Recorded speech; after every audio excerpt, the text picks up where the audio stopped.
Breaking news इस वक्त सामने आ रही है क्योंकि भारत ने जब से ऑपरेशन सिंदूर के तहत पाकिस्तान पर स्ट्राइक की है, पाकिस्तान रो रहा है और इसके पीछे वजह है पाकिस्तान में बढ़ती हुई महंगाई। भारत की मार, पाकिस्तान रोया जार जार। भारत से तनाव के बीच पाकिस्तान में इस वक्त महंगाई की जबरदस्त मार पड़ रही है। पाकिस्तान में महंगाई इस वक्त आउट ऑफ कंट्रोल है, यानी कि बिल्कुल काबू में नहीं आ रही है।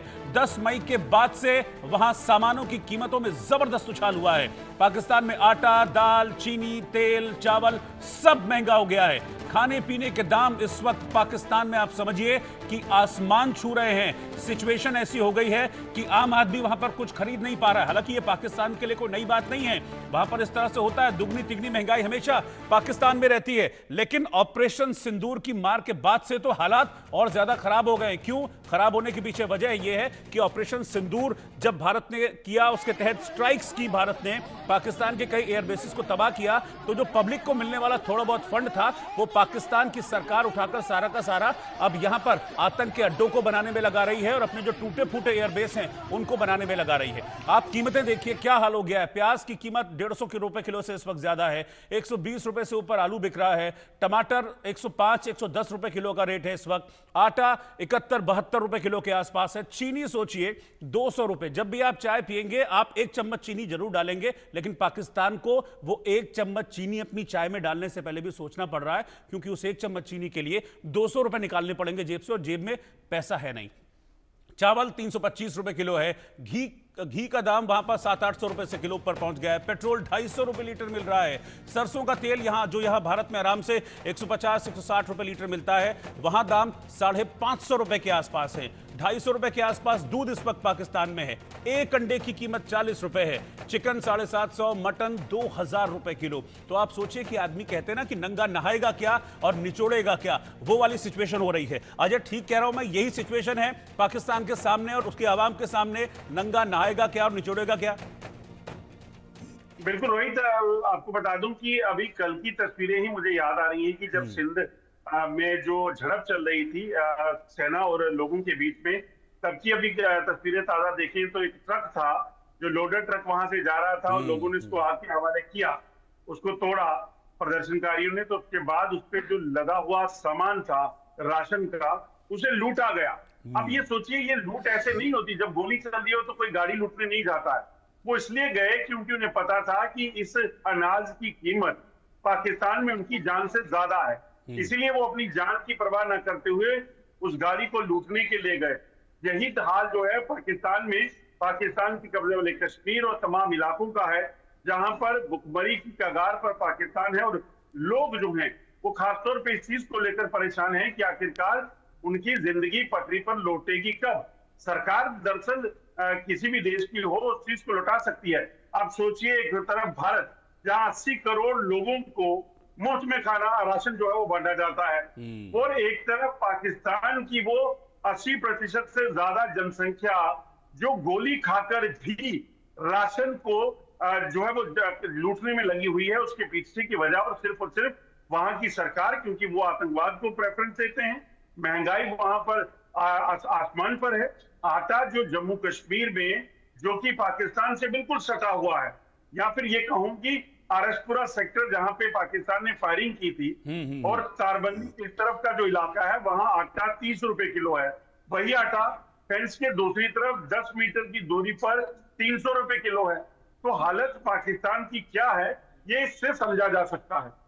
बिल्कुल, मैं अश्विनी राणा जी के पास चल रहा हूं, इकोनॉमिस्ट हैं। अश्विनी जी, पिछले 10 सालों को अगर मैं देखूं तो पाकिस्तान में इन्फ्लेशन कहते हैं ना स्काई रॉकेट हुआ है। 4.5% से बढ़ते बढ़ते अब इन्फ्लेशन जो है वो तकरीबन 24% के आसपास वहां पर पहुंच गई है। यानी कि 10 सालों में 20% महंगाई पाकिस्तान में बढ़ गई। और ऑपरेशन सिंदूर के बाद तो खाने के लाले पड़े हुए वहां पर। नहीं, बिल्कुल आप सही कह रहे हैं। ये 30 की जगह अभी ये 34-36% तक जो महंगाई है वो बढ़ चुकी है पाकिस्तान में, और आने वाले समय में और बुरी हालत पाकिस्तान की होगी।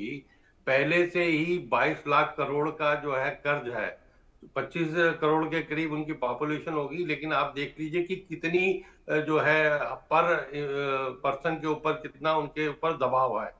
इसकी हालत पाकिस्तान की जैसे म्यांमार, श्रीलंका की हुई थी, थोड़े दिनों में आप वही देखेंगे कि जो मंत्रियों के और बड़े बड़े लोगों के घर में जनता घुस जाएगी और लूटपाट करेगी, क्योंकि उसका ध्यान सिर्फ जो है वो आतंकवाद को बढ़ावा देने के लिए है। लोन लेकर भी, भीख मांग कर भी वो यही जो है कर रहा है। और ये पाकिस्तान वो कुत्ता की दुम है जो आप कहीं पर भी सीधा करने की कोशिश करो वो सीधा नहीं होती, उसको काटना ही पड़ता है। और सरकार, भारत सरकार जो है, सेना जो है उस काम में लगी है और उसका परमानेंट इलाज हो जाएगा, यानी कुत्ते की दुम को काट दिया जाएगा। लेकिन तब तक जो है पाकिस्तान की जनता जो है, जो आम जनता है, वो त्रस्त हो रही है। क्योंकि पानी रोक दिया है, उधर से अफगानिस्तान की तरफ से भी पानी रोका जा रहा है, यानी पाकिस्तान ऐसे उसमें घिर गया है कि उसको अब भीख भी नहीं मिलेगी। और वो भीख नहीं मिलेगी तो उसका हाल जो है वो भगवान भरोसे है। मतलब वो कैसे सरवाइव करेगा मुश्किल लगता है। और गृह युद्ध जैसी स्थिति वहां पर हो जाएगी। लोग जो है एक दूसरे को लूटेंगे, मंत्रियों को भी लूटेंगे, सरकारी सब खजानों को लूटा जाएगा।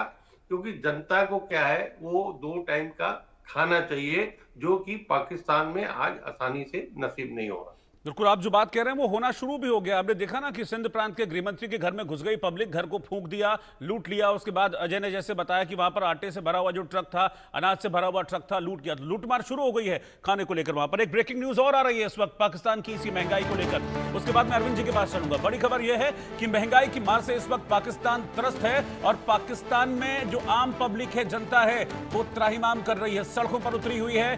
महंगाई ने पब्लिक का जीना मुहाल कर दिया, इसलिए पब्लिक एंटी गवर्नमेंट हो गई है, यानी कि सरकार के खिलाफ। और सीधे तौर पर शहबाज सरकार और सेना के खिलाफ लोगों का गुस्सा फूटने लगा है, क्योंकि पाकिस्तान में जब सत्ता चलती है तो वो सरकार और सेना के कॉकटेल से चलती है। इसलिए ये गुस्सा भी इसी कॉकटेल के खिलाफ है। सेना के खिलाफ, सरकार के खिलाफ लोगों में बराबर गुस्सा देखने को मिल रहा है। शहबाज शरीफ के खिलाफ भारी आक्रोश है और लोग सड़कों पर उतरकर नारेबाजी कर रहे हैं। जगह जगह पाकिस्तान में लूटपाट की तस्वीरें सामने आ रही हैं। जहां पर भी आप समझ लीजिए कि आटा, दाल, चावल का राशन वाले ट्रक दिख जा रहे हैं, वहां पर पब्लिक लूट ले रही है। सिंध प्रांत की तस्वीरें भी मैं आपको दिखा रहा था, वहां पर कैसे लूट मची हुई थी सिंध प्रांत में। वहां के गृहमंत्री के घर को जला दिया लोगों ने, हंगामा हुआ और पाकिस्तान की पब्लिक लिटरली गालियां दे रही है अपने हुक्मरानों को कि ये तुम पहले तो भारत से पंगा लेते हो, आतंकवाद फैलाते हो, उसके बाद जब भारत स्ट्राइक करता है तो तुम आतंक के अड्डों को बनाते हो। क्योंकि ये स्टेटमेंट है पाकिस्तान के एक मंत्री का कि शहबाज शरीफ ने कहा है कि हम आतंक के अड्डों को वापस बसाएंगे, हम हाफिज सईद के अड्डों को बसाएंगे। आतंकी जो मारे गए भारत की अटैक में, उसको 1-1 करोड़ दे रहे हैं। पब्लिक को देने के लिए आटा, दाल, चावल नहीं है और आतंकियों को देने के लिए 1-1 करोड़। अरविंद सिंह तेजावत जी। बिल्कुल रोहित साहब, ये बात तो सच है कि पाकिस्तान में आक्रोश है, एक तरीके का अनरेस्ट है। पर इस बार अच्छी बात यह है, जो कि लॉन्ग टर्म में ठीक होगा, कि इसका जो नेचर है वो रिलीजियस नहीं है। यहाँ पहली बार जो आक्रोश है वो मुद्दों को लेकर है, महंगाई को लेकर है, भारत के साथ पाकिस्तान के रिश्तों को लेकर है, ये तमाम चीजें हैं। पर यहाँ पे एक चीज मैं रोहित साहब ये कहना चाहूंगा कि दरअसल पाकिस्तान को लेकर मेरा लहजा थोड़ा सा उदार है, इतना सख्त नहीं है। इसका कुछ कारण है, क्योंकि आपने जिन लोगों के नाम बताए, हाफिज सईद है या जो वहाँ के जो डीजी ISPR जो थे, जो जिनका हमने अभी क्लिपिंग्स दिखाई, ये सारे लोग बेसिकली बार्किंग डॉग्स हैं। वो लोग, उनका बड़े बड़े सरकारों के फैसले लेने में इनका कोई बड़ा हाथ नहीं होता है। हालांकि ये लोग पब्लिक ओपिनियन बनाते हैं और पाकिस्तान में एक जनता को बेवकूफ बनाते हैं, तो लॉन्ग टर्म में ये पाकिस्तान को नुकसान पहुंचाती है। पर भारत के साथ नीतियों को लेकर इनका कोई खास दखल नहीं है। जो उन्होंने ये धमकी दी कि भारत को सांस रोक लेंगे, वो तो हकीकत से बहुत दूर है। आज सिंधु वाटर ट्रीटी टूट चुकी है, ये एक वास्तविकता है। भारत को अपना इंफ्रास्ट्रक्चर तैयार करके आगे क्या करना है, इसको कैसे आगे बढ़ाना है, ये भारत पे अब निर्भर करता है। तो उनके कहने से कोई फर्क नहीं पड़ता है। वो खाली, मैं दोबारा से उस शब्द का इस्तेमाल कर रहा हूँ, वो खाली बार्किंग डॉग्स हैं। भारत के लिए जो असली चिंता का विषय हो सकता है वो ये है कि वहां के फॉरेन मिनिस्टर जो इसाक डार साहब है, वो चाइना जाके आए हैं और वहां पे 3 विदेश मंत्री मिले हैं, जिसमें जो तालिबान के रिप्रेजेंटेटिव थे, चाइना के थे और पाकिस्तान के थे। भारत के लिए अब मुश्किल ये है कि जो अफगानिस्तान से जो उसका रिश्ता है, कहीं ये तिकड़ी उसे खराब न करे। हम्म। तो भारत को मैं दरअसल यहाँ थोड़ा सा मैं डिफर करता हूँ भारत के पॉलिसी मेकर से। आप लड़िए भी और साथ साथ में व्यापार भी करिए, क्योंकि अगर वो जो आपका चाबहार पोर्ट है जिसके रास्ते आप अफगानिस्तान तक पहुंचना चाहते हैं, अभी वो पूरा नहीं हुआ है। ऐसे में जो वाघा बॉर्डर से हमारे ट्रक्स वगैरह जो अफगानिस्तान जाते थे, उनको वापस दोबारा से शुरू करने की बेहद जरूरत है। नहीं तो ये हो सकता है कि मध्य पूर्व में, खासकर अफगानिस्तान के माध्यम से हम जो सेंट्रल एशिया में पहुंच रहे थे, वह हमारी उम्मीद कहीं कम न हो जाए।